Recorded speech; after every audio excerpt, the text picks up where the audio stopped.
On the morning of July 8th, 2022, Japan woke up to what felt like an impossible reality.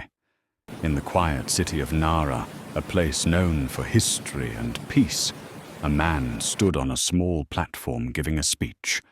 There were no bulletproof shields, no heavy security, just words. That man was Shinzo Abe, Japan's longest-serving prime minister. And within moments, the world would change. Shinzo Abe was born on September 21st, 1954, in Tokyo, Japan. Politics ran in his blood. His grandfather, Nobusuke Kishi, was a former prime minister. His father was a powerful government minister.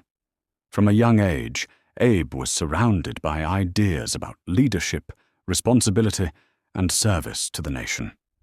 Yet he was known as quiet, thoughtful, and determined, not loud or aggressive.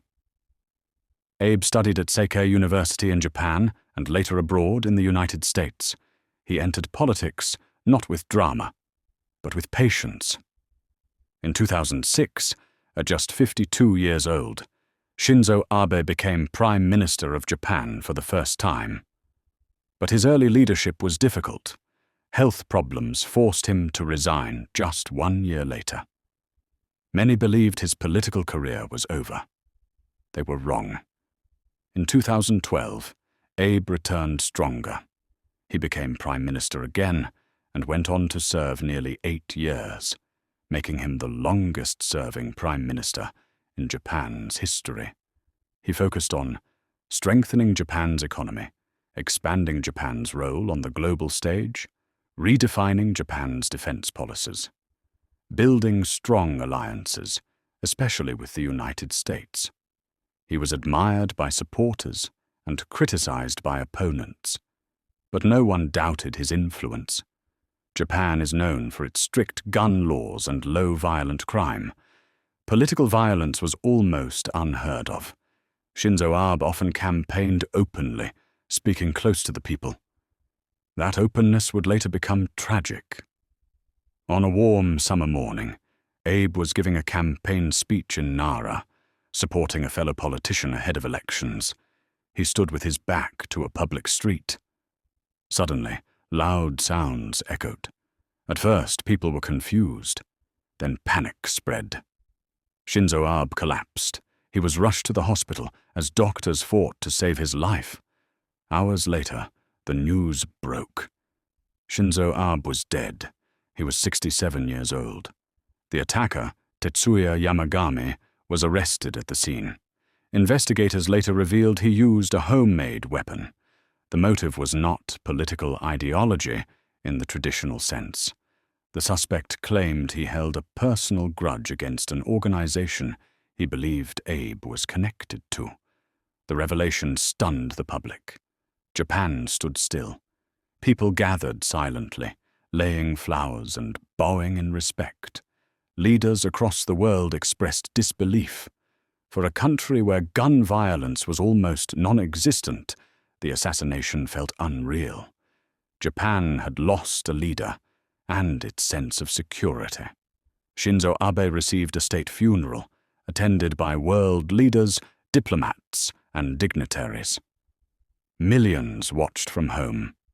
Despite political debate surrounding the funeral, one truth remained clear. A chapter of modern Japan had ended. Shinzo Abe was married to Akie Abe. They had no children, but their partnership was well known. Akie stood by his side through victories, controversies, and finally, tragedy. Her quiet grief moved the nation. The suspect was formally charged. The investigation revealed serious gaps in security planning. Japan began re-examining how it protects public figures. The legal process continues, but the loss cannot be undone. Shinzo Abe reshaped Japan's politics more than any leader of his generation. He was admired by allies, challenged by critics, respected for his endurance. He believed Japan should stand stronger in an uncertain world. Shinzo Abe did not die in war. He died while speaking. In a country built on peace, his assassination became a painful reminder that violence can appear anywhere, even where it seems impossible. His voice was silenced in 2022, but his impact on Japan and the world still echoes. Now Reveal Zone asks you, should leaders be more protected, even if it creates distance from the public? Does this tragedy change how you see safety in peaceful nations? Share your thoughts in the comment section. I read every single one. Your voice matters, your opinion matters, and together, we keep the conversation alive. Don't forget to subscribe, comment, like, and share.